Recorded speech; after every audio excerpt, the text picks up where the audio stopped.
Good morning, everybody. Sorry, we're going to do this round two. No audio the first time around. If we don't have audio this time for some reason, DM me on Twitter. I'll have my Twitter up here if for some reason you can't hear me. So we're going to try this again, round two. The Cashman's Playbook for Saturday, April 29th. One MLB play. We'll have an NFL future season win total for the Steelers. And then we'll talk just for a second about Anthony Richardson being drafted by the Colts. Hit the like and thumbs up button if you would, please, on YouTube. Also, please like and retweet if you're watching on Twitter. Really helps out a lot. We're going to do a lot of things live streaming for the NFL and college football season. So I want to build the audience up over the summer and go into the football season guns a-blazing. If you want to become a Picks member, you can go to TheCashmanwins.com. You can also get all sports there for $1 per week or less. 1 year right now is $52. That's everything included, and that's at TheCashmanwins.com. That also will include the computer projection models. Computer model number 1 is 57 and 27 in money line projections in MLB this season, and then model number 1 is also 21, 7, and 4 in MLB totals this year. So lots of winners there so far in the MLB season for the computer models. I will have Saturday's computer models up after this. I'll get the early game, the 12 o'clock game up, so you have that, and then I'll get the rest of them up. You probably around 1 p.m. A little before. So let's jump into it. MLB, we'll have one play here. I'm going to take the Reds at around 150, minus 150 at Oakland here today. Cincinnati has won 4 in a row. Oakland have lost 8 of 10. I like the Reds here with Hunter Green. Green has a 2.31 ERA in his last 7 starts. Kyle Muller going for Oakland. He's got a 7.23 ERA in his last 5 starts.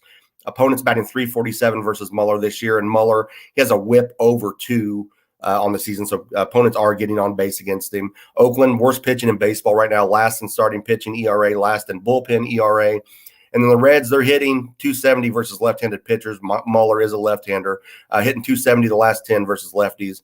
The Reds bullpen surprisingly been pretty good in the upper half in ERA, and then last 10 games, the Reds bullpen has an ERA of 2.57. So I'm going to take the Reds today at Oakland against with Muller going on the hill for the A's. So we'll take the Reds on the money line there. I wouldn't be mad if he sprinkled a little run line on the Reds as well there, but my play will be Reds money line. NFL draft going on. I've already sent out 2 or 3 NFL futures already. It's a little early, but I did send out some win totals that I thought we should grab. And I've got another one I haven't sent out yet, but I'm going to put it out here this morning, and I will send this also to subscribers later today. I'm going to take the Pittsburgh Steelers over 8.5 wins on the upcoming season, right around minus 120. It seems to be the consensus right now. I said last year, watching the season progress, that I thought the Steelers were trending towards being a playoff team in 2023. After Kansas City, Buffalo, Cincinnati, and then Jacksonville in the AFC, I think it's going to be wide open for those last 3 playoff spots. I think you're going to have 7 or 8 teams in Week 15 that are vying for the final 3 playoff spots. And then I'm really looking for the NFL schedule release in the next 2 or 3 weeks to see who teams like the Steelers, the Ravens, the Jets now with Rodgers, who they're going to play down the stretch in the final 3 weeks of the season to look for some potential playoff implications for next season. But I'm really looking forward to this NFL season more so than any season in recent memory. I'm just really looking forward to seeing really kind of the maybe the next generation of the NFL. Brady's gone. Rodgers on his last legs here, going to Jets for the final year or 2 of his career. So I'm really interested to see what happens. And so for this bet, over 8.5, we're going to need the Steelers to get to 9 wins. So how do they do that? When I go over NFL season win totals, I work through when working through each team, I always start with a team assuming they're going to go 3-3 in the division, and we can always come off of that. But as a starting point, I want to start there and say, hey, they're going to get 3 wins in their division, and then work my way through the rest of the opponents and see where we land. And I think it's very reasonable to say the Steelers could finish 3-3 in the AFC North. So then we have to take and look at the rest of their schedule and go from there. So you look at their home opponents outside of the division. You've got the Cardinals, Packers, Jaguars, Patriots, 49ers, and Titans. Steelers defense, really good, looked good last year. They're finding the run game for the first time really since Le'Veon Bell left. They've really struggled with the run. That's been one of their big problems and hindering them. So I think all these games are winnable.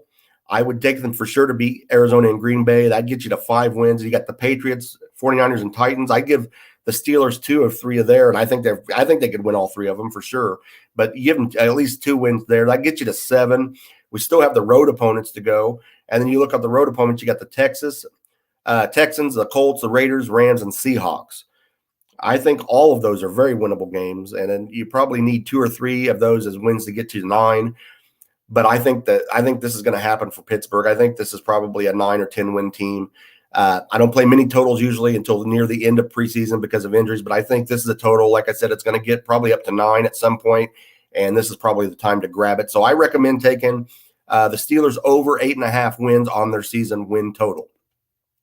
So that's it for picks. We're going to talk a little bit, big talk about the NFL draft, especially here in Indianapolis where I live. Colts drafting Anthony Richardson at quarterback. I was very leery pre-draft of talk that the Colts might take Richardson just because of his throwing issues. He completed just over 53% of his passes at Florida last season. This was not a great draft for quarterbacks. Richardson might have the most upside potential because of his athleticism of the quarterbacks that were on the board out there. I was just really his throwing worried me. But I've really had just listening to him the last 48 hours and really focusing on how he carries himself. I have changed my thinking on Richardson. I really think he's got the potential to do some good things here for the Colts. Great athlete.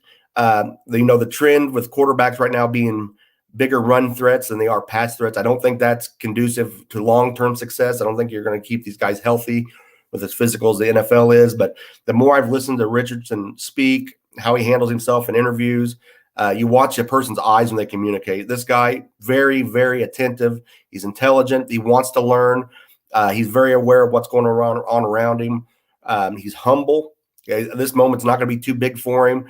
But I've changed my opinion on him big time. And he's a genuine guy. He's not a child. This is not going to go to his head. I listened to Ballard talk about him in the presser on Friday, and the word he used was poised, and I think that's a good word. He's a poised young man. He's going to handle this pressure very well grounded. Seems to have a great family, great support around him, high character. I think the city of Indianapolis and the Colts franchise, I think, are going to be really proud to have him representing this city and this franchise for a while going forward. If the Colts coaching staff is legit, I think Richardson's going to take well to good coaching, and he'll benefit from it. So hopefully this coaching staff is up to the task. The more I listen to Steichen, the more I like him. I was a little skeptical at first, but the more I've really listened to him and watched him, I like him. I think they're going to be all right there. Richardson knows he has a lot of work to do. He's got the raw skill. He'll be a threat with his legs. He's got a great arm, but I think he has a good chance to be something down the road. I think Colts have a chance to be really exciting at the least here in the next few years. I'm not expecting playoffs in year one, but I do think there's hope for the future in drafting him. I'm a Bears fan, but I like to see the Colts do well. I want to see Anthony Richardson succeed because I like him. I think he's a good guy. I think he's a real guy, and he's going to work hard. I'm not going to have a guy just saying things just to say him. I think he's going to want to prove it on the field. So I'm looking forward to watching him grow and becoming a fixture here around Indianapolis. And like I said, I'm really excited for this NFL season coming up, more so than I have been in recent years. So we still got 3 or 4 months to go, 4 months to go or so, but looking forward to NFL. But that's going to be it for this week. Hopefully we can all hear this. I haven't seen anything saying we cannot hear what's going on in this round, so I evidently did not have the volume turned on. I had a phone call right before I started doing this, and it's from someone that I'm kind of a caretaker for, and she's in a nursing home. So when I get a phone call from her, I try to tell her not to call me on Saturday mornings, but when I get a phone call, I answer because I'm afraid it's something serious, but it was not. But so I must have been distracted there. But anyway, again, if you would like, subscribe, and share wherever you're watching this at. Become a Picks member at TheCashmanwins.com. Affordable offers out there for the amount of info I really put out with these computer projections, home run props, personal plays. You can join for $1 a week or less, and that's at TheCashmanwins.com. DMs are always open on Twitter if you have any questions. But I will talk to you again next Saturday at 11 a.m. Eastern. I hope you all enjoy your weekend, enjoy the rest of the draft. I hope your team gets who you want, and we'll talk to you next week. Thanks, guys.